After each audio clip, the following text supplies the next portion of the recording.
عشق کی پہلی منزل قسط نمبر 19۔ سارے دن کی پرفارمنس کے بعد وہ رات کو تھکی ہوئی کمرے میں آئی ہی تھی کہ فون کی ٹیون بجنے لگی۔ اسکرین پر ابھرتا نمبر دیکھ کر چہرے پہ مسکراہٹ آ گئی۔ السلام علیکم۔ وعلیکم السلام۔ آپ کی طبیعت تو ٹھیک ہے؟ یہ سارم کیا بتا رہا ہے مجھے؟ جواب میں دائم کو اس کی ہنسی سنائی دی تھی۔ وہ جانتی تھی سارم نے اسے کیا بتایا ہوگا۔ کیا بتایا ہے سارم نے؟ وہ کہہ رہا ہے بابی فل فارم میں آئی ہوئی ہیں۔ ایک تو یہ سارم بھائی کے پیٹ میں بھی کوئی بات نہیں رہتی۔ عادی، اس نام پہ عدن کی دھڑکنیں بے ترتیب ہوئی تھی۔ وہ جس دن سے گیا تھا اسے اسی نام سے بلا رہا تھا۔ اب بھی اس کے اس طرح پکارنے پہ میلوں دور بیٹھی عدن کی ہتھیلیوں میں پسینہ اتر آیا تھا۔ جی؟ پلیز نیہا کے منہ مت لگو، اسے کسی کا احساس نہیں ہے۔ وہ سب کو ایک ہی طرح سے ڈیل کرتی ہے۔ میں نہیں چاہتا آپ کو کوئی بھی نقصان پہنچے۔ پلیز میرے آنے تک اپنا خیال رکھو۔ میں بالکل ٹھیک ہوں، آپ بلا وجہ پریشان مت ہوں۔ میں آپ کے لیے پریشان نہیں ہوں گا تو کون ہوگا؟ اس کے کہنے پہ عدن کی آنکھیں نم ہو گئی۔ ہاں بس ڈیڈی کے ساتھ فرینک رہنا، وہ غصے والے لگتے ہیں مگر ہیں نہیں۔ ایک بار مجھے آ لینے دو، بس کچھ دن رہ گئے ہیں، پھر جو چاہے کرتی رہنا۔ کب تک آئیں گے آپ؟ میرا بس چلے تو اڑ کے آ جاؤں، بٹ آئی نو اڑ کے آنے کے بعد ڈیڈی کے جوتے کھا کے مجھے پھر واپس جانا پڑے گا۔ اسی لیے بہتر ہے کام ختم کر کے آؤں گا، بس کچھ دن ہیں۔ اوکے۔ چلیے اب آپ سو جائیں، مجھے کل کی پریزنٹیشن تیار کرنی ہے، صبح بات ہوگی۔ ٹھیک ہے۔ ٹیک کیئر، اللہ حافظ، good night, have a sweet dreams. Same to you. Adan نے اس کے سارے الفاظ کے جواب میں فقط ایک جملہ کہا۔ آئی مس یو سو مچ۔ اس کے اب کی بار بولے جانے والے فقرے پہ وہ خاموش رہی تھی۔ اس کے جواب میں بھی سیم ٹو یو ہو جاتا ہے۔ دائم کی خفگی ابھر آئی۔ ٹیک کیئر، اللہ حافظ، good night, have a sweet dreams. اس نے مس یو ٹو کے جواب میں کہہ کر ہنستے ہوئے فون بند کر دیا۔ دن گزر رہے تھے۔ طلال اور اس کے درمیان حائل بیگانگی کی دیوار میں بھی سوراخ ہونے شروع ہو گئے تھے۔ اب بھی طلال باہر جانے کے لیے تیار کھڑے نیوز چینل پہ آتی اپ ڈیٹس کو دیکھ رہے تھے۔ شرفو میرے کمرے سے ریڈ کور والی فائل لے کر آؤ، ٹیبل پہ پڑی ہے۔ انہوں نے وہیں کھڑے کھڑے شرفو کو آواز دی۔ یہ لیں ڈیڈی۔ کچھ دیر بعد عدن ہاتھ میں فائل تھامے ان تک آئی۔ تم رہنے دیتی، میں نے شرفو سے کہا تھا۔ وہ نہیں ہے یہاں پہ، آپ انتظار کر رہے تھے اس لیے میں لے آئی۔ It's okay, no problem. اس نے فائل ان کی جانب بڑھائی۔ تھینک یو بیٹا۔ طلال مسکراتے ہوئے اس سے فائل پکڑ کر باہر چلے گئے۔ اس نے فاتح نظروں سے سارم کی جانب دیکھا جو بڑے غور سے پنجابی گانے سنتے ہوئے اسے تھمز اپ کہہ رہا تھا۔ عدن کے ریموٹ کنٹرول سے چینل چینج کرنے پہ اس نے فوراً دہائی دی۔ ارے وہی چلنے دے ورنہ میں ہار جاؤں گا، مجھے یہ سارے لازمی یاد کرنے ہیں۔ کیوں؟ اس نے حیران ہو کے پوچھا۔ علی نے کہا تھا اگر خدا نہ خواستہ تمہاری شادی ہو گئی تو ٹپے گا گا کے ہم نے دلہن والوں کو ہرا دینا ہے۔ مگر اب تو وہ خود دلہن کی طرف ہوگا، اس لیے مجھے یاد کرنے دیں، کہیں ہم لوگ پیچھے نہ رہ جائیں۔ اوف اللہ، واقعی علی کو بہت گانے آتے ہیں، اس نے ہنستے ہوئے کہا۔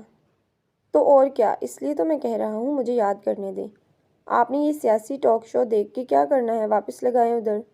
ایک لفظ نہیں مجھے پتا سیاست کے بارے میں، ڈیڈی سے بات کرنے کے لیے کوئی انفارمیشن تو ہو میرے پاس اس کے متعلق۔ اب ضرورت نہیں ہے، اب ڈیڈی ہماری طرف ہو گئے ہیں، آپ بس وہی گانا لگائیں۔ میں نے ایک ٹپا یاد کر لیا ہے، سارم نے فخر سے کالر اڑکائے۔ کون سے والا؟ دودھ کڑ کے ملائی ہو گیا، دودھ کڑ کے ملائی ہو گیا، ہن میرا ویاہ کرا دو، منڈا پڑھ پڑھ کے سپاہی ہو گیا۔ اس کے کہنے پہ عدن کا پہلی بار زندگی میں بھرپور قہقہ طلال ہاؤس میں گونجا تھا۔ واو، زبردست! اس نے تالی بجا کر داد دی۔ شکریہ شکریہ، یہ میرے دل کے سب سے بڑے خانے کی آواز ہے۔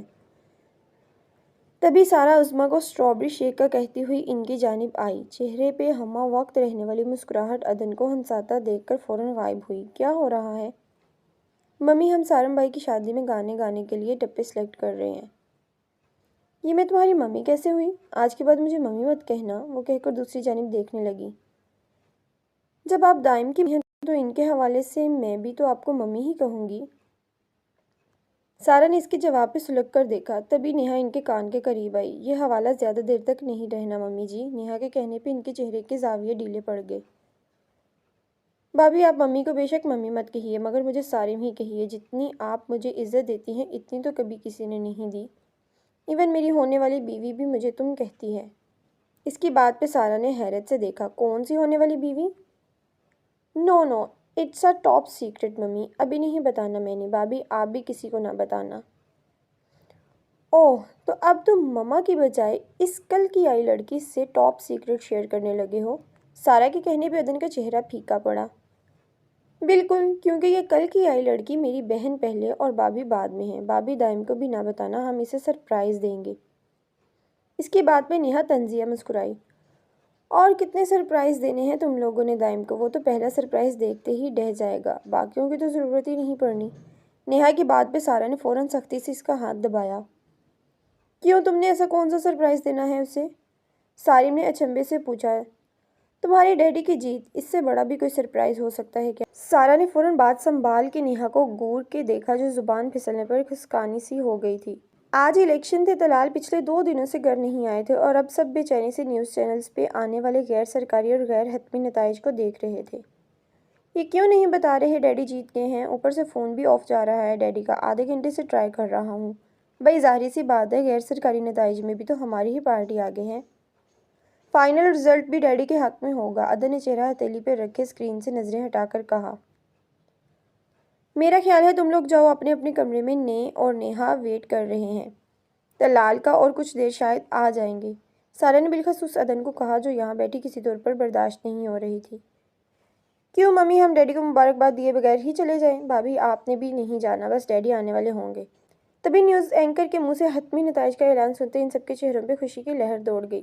او مائی گاڈ، گریٹ ڈیڈی گریٹ، واو! سارم خوشی سے جھومتے ہوئے اسکرین کے آگے کھڑا ہو گیا۔ بہت بہت مبارک ہو آپ سب کو، آپ کو بھی بہت مبارک بھابھی۔ بس ڈیڈی آ جائیں، اب کہاں رہ گئے ہیں؟ فون بھی بن جا رہا۔ ایک دوسرے کو مبارکباد دیتے ہوئے 2 گھنٹے تک ان کی نظریں لاؤنج کے دروازے کی طرف تھیں جہاں سے ڈیڈی کے آنے کا کوئی آثار نہیں تھا۔ سارم نے پھر سے کال کی۔ کچھ دیر کے بعد طلال کی آواز آئی، آ رہا ہوں یار، آ رہا ہوں۔ Congratulations daddy, I can't tell you how much I am happy. Thank you بیٹا، میں بس پہنچنے لگا ہوں۔ چلو بھائی، سب ڈیڈی آ گئے ہیں۔ وہ چاروں اس وقت لان کے قریب کھڑی ان کی گاڑی کو اندر آتے دیکھ رہے تھے۔ طلال خوشی سے تمتماتے چہرے کے ساتھ باہر نکلے۔ سارم دوڑ کر ان کے گلے لگا اور daddy, you are great, congratulations so much. Thank you so much میری جان۔ سارم کے بعد عدن ان کے پاس آئی۔ بہت بہت مبارک ہو ڈیڈی۔ طلال نے سارم کی طرح اسے بھی ساتھ لگا کر پیار کیا۔ تھینک یو سو مچ بیٹا۔ سارا اور نیہا بہت چکا رہ گئی، حیرت سے ایک دوسرے کو تکتی ان دونوں نے بمشکل مسکرا کر کنگریٹس کہا۔ سارم، دائم کو کال کر دینا، اس کی کال آئی تھی، میں سن نہیں سکا۔ اوکے، میں ابھی کرتا ہوں۔ طلال فریش ہو کر صرف آدھے گھنٹے بعد ہی واپس چلے گئے۔ جیت کا جشن منا کر وہ 2 دن بعد ابھی گھر لوٹے ہی تھے کہ دائم کی کال آ گئی۔ السلام علیکم daddy, many many congratulations. Thank you so much یار، سب کچھ اچھے سے ہو گیا نا؟ کوئی گڑبڑ تو نہیں ہوئی؟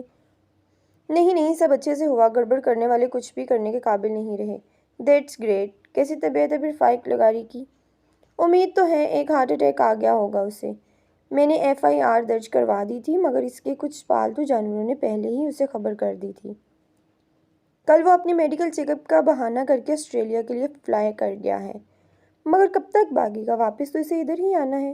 اور اسد، وہ کہاں گیا؟ اس کے خلاف FIR نہیں ہے، وہ صرف اپنے باپ کا ہیلپر ہے۔ سیاست میں اس کا نام نہیں ہے، نہ ہی وہ اپوزیشن میں بیٹھے گا، سو اس کو جیل بھجوانا فضول ہے۔ ویسے بھی اب ہمت نہیں ہے اس میں ہمارے خلاف جانے کی۔ اوہ آئی سی۔ تم سناؤ، میٹنگ کیسی رہی؟ میٹنگز 2 ہو گئی ہیں اور جیسا آپ چاہتے تھے ویسا ہی رسپانس ملا ہے۔ ہمیں ڈبل بلکہ ٹرپل پروفٹ ہوگا اس سے۔ بس ایک میٹنگ رہ گئی ہے، وہ آج شام ہے، اور میں 2 دن بعد کی بجائے کل ہی واپس آ رہا ہوں۔ ویری گڈ، میں سارم سے کہتا ہوں تمہیں پک کر لے گا۔ آپ گھر میں کسی کو نہ بتائیے گا، میں سرپرائز دوں گا۔ تم نے جسے سرپرائز دینا ہے اسے نہیں بتاؤں گا، باقیوں کو تو بتا لینے دو۔ طلال کی بات پہ اس کا کہکا گونجا تھا۔ ایز یو لائک، آپ کا حکم سر آنکھوں پہ۔ ڈیڈی، ہاں بولو۔ آئی لو یو سو مچ۔ اس کے لہجے کی نمی کو طلال میلوں دور بیٹھے بھی محسوس کر سکتے تھے۔ I love you too my son, I love you so much. میں سچی خوشی کی جھلک تھی۔ اور گھر میں سب ٹھیک ہے نا؟ دن میں 2 بار بات ہوتی ہے تمہاری اس سے، اب بھی مجھ سے پوچھ رہے ہو؟ اٹس ناٹ فیئر، میں نے سب کا پوچھا ہے۔ اس کی چیخ نما آواز پہ طلال پورے دل سے ہنسے۔ ہاں سب ٹھیک ہے۔ کتنے بجے کی فلائٹ ہے کل؟ صبح 10 بجے۔ چلو ٹھیک ہے پھر، آئی ایم ویٹنگ۔ اوکے، اللہ حافظ۔ دائم میں آنے والے بدلاؤ کو وہ اچھے سے محسوس کر رہے تھے، لیکن جس وجہ سے وہ بدلا تھا کچھ دن پہلے وہ وجہ انہیں کسی صورت قابل قبول نہ تھی، مگر آج وہ طلال کو اپنے باقی بچوں کی طرح عزیز ہوتی جا رہی تھی۔ کل دائم آ رہا ہے 10 بجے کی فلائٹ سے، سارم تم اسے پک کرنا ایئرپورٹ سے، عدن کو مت بتانا۔ ان کی بات پہ نیہا اور سارا کے فوراً کان کھڑے ہوئے۔ دونوں کے درمیان مسکراتی نظروں کا تبادلہ ہوا۔ اوکے ڈیڈی، میں لے آؤں گا، بس جلدی سے وہ آ جائیں، پھر ہم علی کی طرف چلیں گے۔ ہاں چلیں گے، علی کو انفارم کر دینا پہلے۔ نہیں نہیں، ہرگز نہیں، اگر اسے بتا دیا تو اس نے کہنا ہے تم لوگ رکو، ہم سب اکٹھے ہو کر آ جاتے ہیں، بہتر ہے بغیر بتائے ہی چلیں گے۔ میرا خیال ہے تم گھر میں رکو، ہم سب جائیں گے، طلال نے شرارت سے کہا۔ پھر کیا فائدہ، میں نے تو وہاں جا کے گانے کے لیے ایک ٹپا بھی یاد کر لیا ہے۔ سارا اور نیہا انہیں باتیں کرتا چھوڑ کر اٹھ کے چلی گئیں۔ کون سے والا یاد کیا ہے؟ عدن نے سیڑھیاں اترتے پوچھا۔ آیا لاڑیے نی تیرا سہریاں والا ویاون آیا، یہ تم نے علی کو جا کے کہنا ہے؟ طلال نے صدمے کے مارے پوچھا۔ استغفر اللہ، اٹس سرپرائز، یہ بعد میں بتاؤں گا، بس آپ اتنا یاد رکھیے کہ آپ کے شادی شدہ بیٹے سے بڑا بیٹا بھی اب شادی کے قابل ہو گیا ہے۔ وہ طلال کو مسکراتا چھوڑ کر ایک بار پھر ٹی وی اسکرین پہ چلنے والے پنجابی گانے سننے لگا۔ ہیلو ایوری ون، دائم کی پرجوش آواز پہ سارا دوڑ کر اس تک آئی۔ اوہ مائی گاڈ دائم، میری جان کیسے ہو؟ انہوں نے اس کی پیشانی چومی۔ آئی ایم فائن ممی، آپ کیسی ہیں؟ اس نے ممی کے گلے لگتے پوچھا۔ بالکل ٹھیک، تم آؤ ادھر آ کے بیٹھو، سفر ٹھیک رہا نا؟ دائم میں تمہیں بتا نہیں سکتی میں کتنی خوش ہوں، اتنی دیر بعد اس گھر میں خوشی آئے گی۔ میں تو آج ہی انتظار کرنے لگ گئی ہوں، کتنے سالوں بعد اس گھر میں وہی رونق لگے گی، وہی ہنسیاں اور خوشیاں۔ خیریت تو ہے ممی، کیا ہوا ہے؟ لو تم خود پڑھو کیا ہوا ہے۔ کیوں میں اتنی خوش ہوں؟ میں تو ترس گئی تھی اس خوشی کو۔ واقعی تمہاری چوائس لاجواب ہے، جتنی بڑی مجھے خوشی ملی ہے اب عدن سے کوئی گلہ نہیں ہے، انہوں نے دائم کے پتھریلے تاثرات کو دیکھتے مزے سے کہا۔ بہت بہت مبارک ہو دائم خالہ، اب تو ایک بار پارٹی بنتی ہے اسی خوشی میں۔ نیہا نے بھی سارا کی خوشی میں حصہ لیا۔ ہاں ہاں کیوں نہیں، ایک گرینڈ پارٹی ہوگی۔ بتاؤ دائم کب کرے پارٹی؟ نیہا نے ساکت کھڑے دائم سے پوچھا، عدن کی پازیٹیو رپورٹ دیکھ کر جس کے سر پہ آسمان ٹوٹ پڑا تھا۔